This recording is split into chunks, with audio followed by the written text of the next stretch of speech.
चणकाऊ लोखंडाचं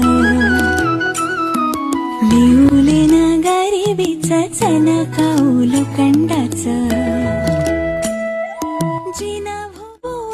मी बारीक करून घेतले. त्याच्यात आता गूळ घालायचा, मीठ घालायचं, थोडीशी वेलची पूड घालायची.